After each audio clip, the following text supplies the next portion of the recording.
Okay, just gonna pick up where we left off. It looks like we ended up after Lot and his daughters and that whole mess with Sodom and Gomorrah. So now it looks like we're going on to Abraham and Abimelech. So it says, now Abraham moved on from there into the region of the Negev and lived between Kadesh and Shur. For a while he stayed in Gerar. And there Abraham said to his wife, "She is my sister." Looks like he's doing it again. Then Abimelech, king of Gerar, sent for Sarah and took her. But God came to Abimelech in a dream one night and said to him, "You are as good as dead because of the woman you have taken. She is a married woman." Now Abimelech had not gone near her, so he said, "Lord, will you destroy an innocent nation? Did he not say to me, 'She is my sister'? And didn't she also say, 'He is my brother'?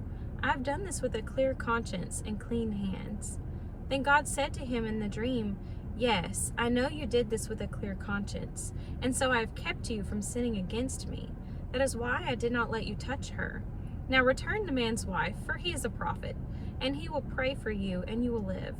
But if you do not return her, you may be sure that you and all who belong to you will die." Early the next morning, Abimelech summoned all his officials. When he told them all that had happened, they were very much afraid. Then Abimelech called Abraham and said, "What have you done to us? How have I wronged you that you have brought such great guilt upon me and my kingdom? You have done things to me that should never be done." And Abimelech said to Abraham, "What was your reason for doing this?" Abraham replied, "I said to myself, there is surely no fear of God in this place, and they will kill me because of my wife. Besides, she really is my sister, the daughter of my father, though not of my mother, and she became my wife." So Abraham married his half-sister. And then God had me wander from my father's household. I said to her, "This is how you can show your love to me. Everywhere we go, say of me, 'He is my brother.'" Then Abimelech brought sheep and cattle and male and female slaves and gave them to Abraham. And he returned Sarah, his wife, to him. And Abimelech said, "My land is before you. Live wherever you like."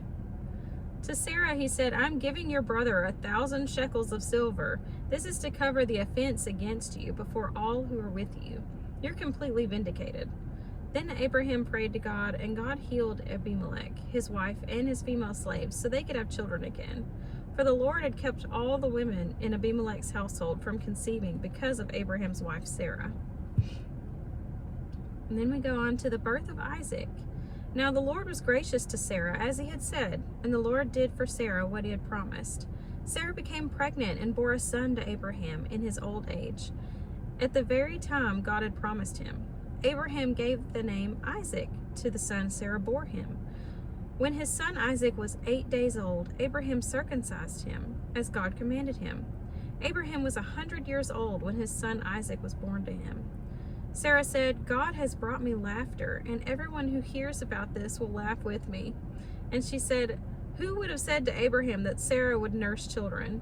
Yet I have borne him a son in his old age."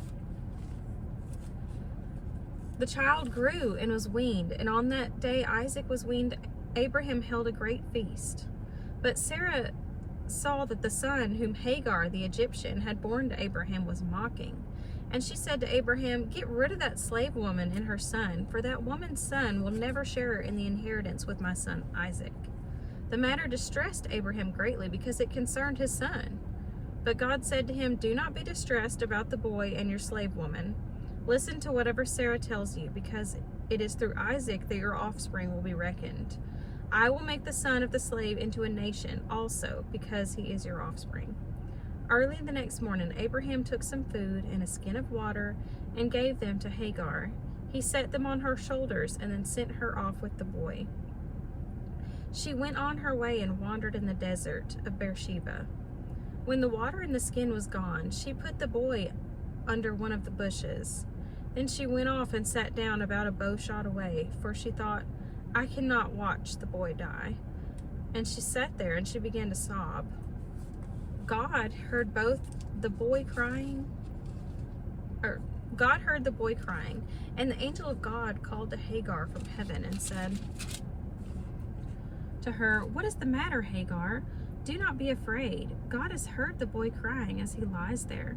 Lift the boy up and take him by the hand, for I will make him into a great nation." Then God opened her eyes, and she saw a well of water. So she went and filled the skin with the water and gave the boy a drink.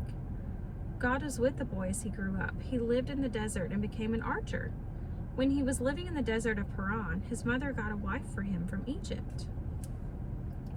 At the time, Abimelech and Phicol, the commander of his forces, said to Abraham, "God is with you in everything you do. Now swear to me here before God that you will not deal falsely with me or my children or my descendants. Show to me the country where you now reside as a foreigner, the same kindness I've shown to you." Abraham said, "I swear it." Then Abraham complained to Abimelech about a well of water that Abimelech's servants had seized.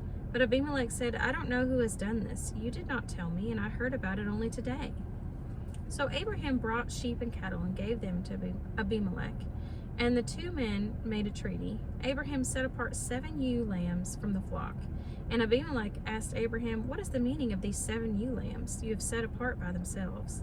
He replied, "Accept these 7 lambs from my hand as a witness that I dug this well." So that place was called Beersheba, because the 2 men swore an oath there. After the treaty had been made at Beersheba, Abimelech and Phicol, the commander of his forces, returned to the land of the Philistines. Abraham planted a tamarisk tree in Beersheba, and there he called on the name of the Lord, the eternal God. And Abraham stayed in the land of the Philistines for a long time. Sometime later, God tested Abraham. He said to him, "Abraham." "Here I am," he replied.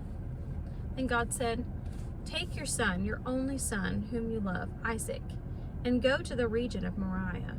Sacrifice him there as a burnt offering on a mountain I will show you."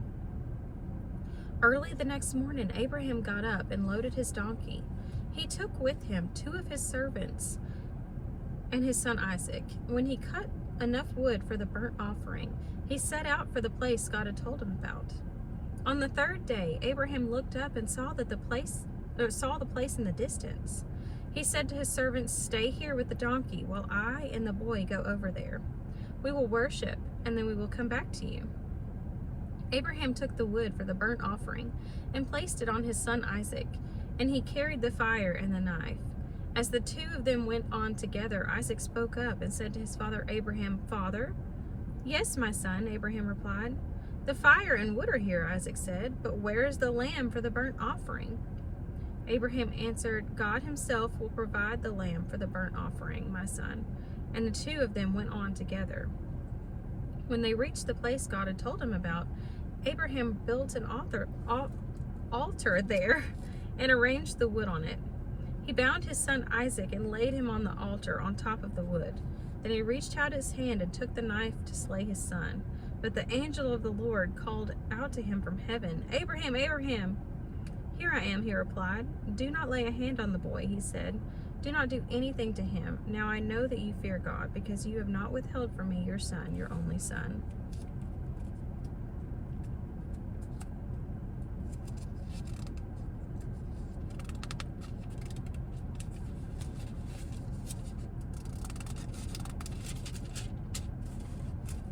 Abraham looked up, and there was a thicket. He saw a ram caught by its horns. He went over and took the ram and sacrificed it as a burnt offering instead of his son.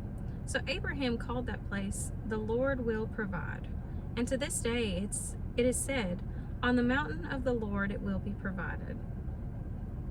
The angel of the Lord called to Abraham from heaven a second time and said, "I swear by myself, declares the Lord, that because you have done this and have not withheld your son, your only son, I will surely bless you and make your descendants as numerous as the stars in the sky and as the sand on the seashore. Your descendants will take possession of the cities of their enemies. And through your offspring, all nations on earth will be blessed, because you have obeyed me." Then Abraham returned to his servants, and they set off together for Beersheba. And Abraham stayed in Beersheba. Sometime later, Abraham was told, "Milcah is also a mother. She has borne sons to your brother Nahor." Uz the firstborn, or Uts the firstborn, Buz his brother, Camiel the father of Aram, Kesed, Hazo, Pildash, Zildlap, and Bethuel. And then Bethuel became the father of Rebekah. Milcah bore these 8 sons to Abraham's brother Nahor. His concubine, whose name was Reumah, also had sons, Tebah, Gaham, Tahash, and Maacah. Okay, and then it says Sarah lived to be 127 years old. She died at Kiriath Arba, that is Hebron, in the land of Canaan. And Abraham went to mourn for Sarah and to weep over her. Abraham rose from beside his dead wife and spoke to the Hittites. He said, I am a foreigner and stranger among you. Sell me some property for a burial site here, so I can bury my dead. The Hittites replied to Abraham, Sir, listen to us. You're a mighty prince among us. Bury your dead in the choicest of our tombs. None of us will refuse you his tomb for burying your dead. Then Abraham rose and bowed down before the people of the land, the Hittites. He said to them, If you are willing to let me bury my dead, then listen to me and intercede with Ephron, son of Zohar, on my behalf, so he will sell me the cave of Machpelah, which belongs to him and is at the end of his field. Ask him to sell it to me for the full price as a burial site among you. Ephron the Hittite was sitting among his people, and he replied to Abraham in the hearing of all the Hittites who had come to the gate of his city. No, my lord, he said, listen to me. I give you the field, and I give you the cave that is in it. I give it to you in the presence of my people. Bury your dead. Again, Abraham bowed down before the people of the land, and he said to Ephron in their hearing, Listen to me, if you will. I will pay the price of the field. Accept it from me, so I can bury my dead there. Ephron answered Abraham, Listen to me, my lord.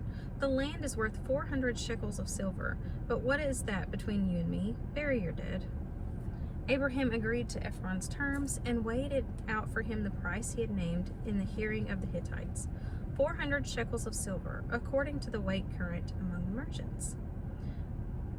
So Ephron's field in Machpelah, near Mamre, both the field and the cave in it, and all the trees within the borders of the field, was deeded to Abraham as his property, in the presence of all the Hittites who had come to the gate of the city. Afterward, Abraham buried his wife Sarah in the cave of the field of Machpelah, near Mamre, which is at Hebron, in the land of Canaan.